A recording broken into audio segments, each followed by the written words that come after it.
What happens when metals react with acids?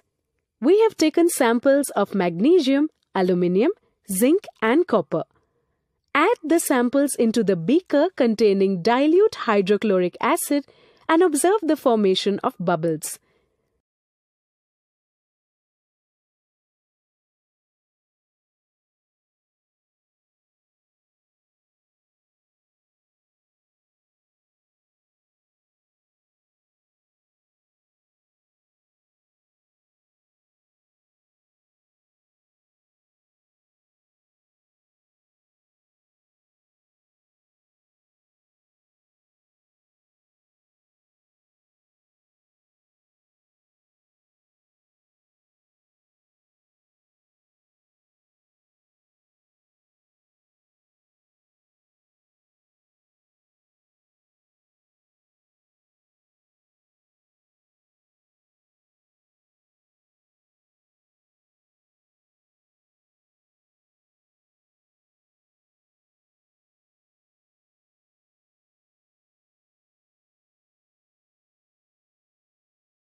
We can see that the rate of formation of bubbles is the fastest in the case of magnesium.